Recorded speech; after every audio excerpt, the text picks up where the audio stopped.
I am one after we received the memorandum from Administrator Eduardo E.D. Chigilian.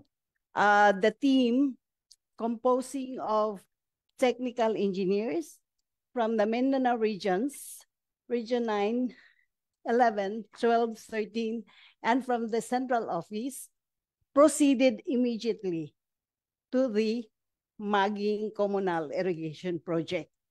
From there, Ma'am, sorry po. Saan po ito? Lugar sa Mindanao? Sa Lanao del Sur po ba ito? Lanao Sur po ng Maging. So, nag-walk through kaagad kami papuntang dam. From there, sa dam, nakikita namin upstream of the dam, may tubig and flowing towards the intake. Yung intake papunta ng main canal in full capacity. So therefore, another thing, nakikita po namin na yung physical structure ng dam ay in place. The components, the parts of the dam, andoon po. So, the team concluded that the dam is operational po. And pagkatapos doon, we proceeded, nag-walk through din kami sa main canal up to the lateral A canal and lateral B canal. Nakikita po namin that the structure ay in place and water is flowing, conveying nagko-convey po yung canals ng eksaktong tubig. So yung pong pinakita niyang picture na wasak, gawa na po ngayon?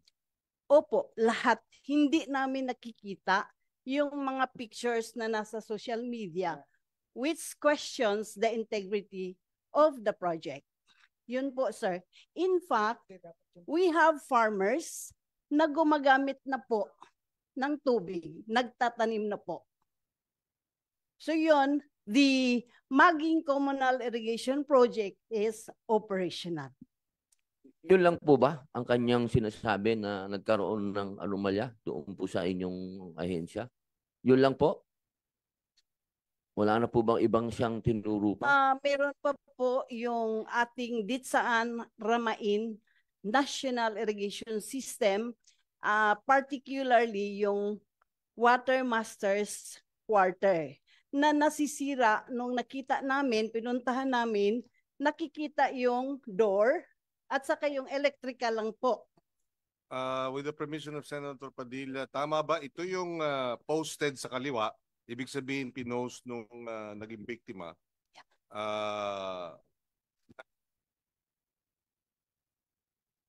Itong sa kanan, yan ang as of October 13, 2025. Tama ba?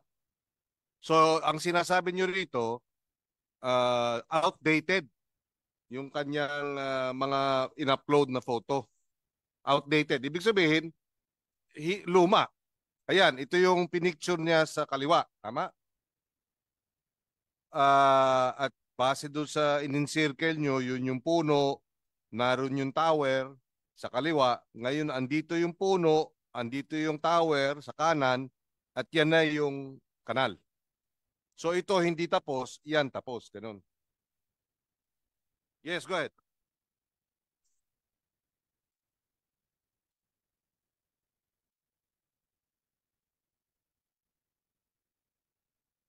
Natabunan po yung kanal. So, after that, yung sinasabi kanina ni Administrator na in 2024, inayos po. So that's why we have that picture to the right na restored na po. Yun yung nakikita na namin. So ito rin, yung tapos na yan. Ayan. Please use the microphone, Administrador. Yung kanal po kasi, kung mapansin nyo po naka-slope. So nung bumaha po, natabunan siya ng lupa, pero nasira yung kanal. Pero naayos din po. Yan ang sinasabi na. Okay, so can we go back to that one, yung kaninang, yan. So itong sa kaliwa, pagkatapos ng kalamidad. Tama? Yeah. Kaya ganyan ang itsura. Yes. Ay, hindi naman dahil substandard yun, ano? Lalong hindi po ghost, Mr. Chair. So hindi ghost. Hindi ghost, hindi. Pero hindi rin substandard. Actually po, Mr. Chair, kung pwede lang, kasi ang sistema po namin sa NIA, kapag nag-validate po kami, hindi lang yung project. Kinakausap po namin yung tao, yung mga irrigators association natin. Meron din pong interview dyan, kung pwede lang namin i-play, para makita nyo pati yung, kung ano yung problema nila. Tinatanong namin Teka. Sino tong nandito sa kaliwa? Siya ba yun? Siguro po. Hindi, yung sa kaliwa. Yung nagpicture ng merong... Kasi siya nag-post niyan. Hindi natin alam kung siya yan. Pero siya nag-post niyan. At ang kanyang... ba't nawala? Anyway, pakibalik. At ang sinasabi niya dyan sa post niya doon sa kaliwa, hindi kompleto, hindi ayos. Pero nung as of October 13, pinakita ninyo ulit sa pangalawang picture na tapos at gumagana. Kasi namatay siya o pinatay siya October 10. So itong pag-check nyo, 3 days later. I have to say po, Mr. Chair, pag kami natatanggap kami mga report, kahit sa social media lang, nagpa-validate po kami. So may mga validation po kami per region. Kaya lang dito sa case na ito, hindi namin ginamit yung region kasi nga gusto namin malaman yung katotohanan. So kung napansin nyo po, lahat ng regions doon may team, may pinadalang team. Puwera po yung Jacob, isang membro ng Maging Lanao del Sur Proper FIA Association. Po namin na itong irrigation ay na-implement dito sa aming lugar dahil malaking tulong po ito sa aming mga magsasaka. Lalo na sa aming mga palayan, kung dati po ay nakakapagtanim lang kami ng isa sa isang taon, ngayon po ay nagagawa na namin 3 dahil po dito sa irrigation na to at laging pasasalamat namin sa National Irrigation Association. Regarding po dito sa irrigation, sa tuwing may maintenance po dito, nagtutulungan po yung joint po yung NIA at saka kaming mga association member na nagtutulungan, sa kanila po yung materials at sa amin po yung service. Kami po yung gumagawa, sa kanila nanggagaling materials para may saayos tong irrigation na ito. Para tuloy-tuloy yung daloy at tuloy-tuloy yung Amin pong hiling ng mga magsasaka, sana po ay kung mayroon pang improvement na pwedeng italaga nila ay gawin nila at saka sana po lahat ng mga magsasaka sa buong Pilipinas ay malagyan po ng irrigation dahil malaking tulong po ito sa kanila at laking pasasalamat po ito. Kami po ay nananawagan sa National Irrigation Association na sana po ay kaming mga magsasaka magkaroon ng kahit kunting mga kagamitan sa pagsasaka like yung harvester, yung tractor at saka yung fertilizer po. Kasi minsan po doon kami nalulugi sa fertilizer dahil sa mahal po ng fertilizer, hindi namin makuha yung halaga niya. Kapag nag-aani kami, minsan tabla.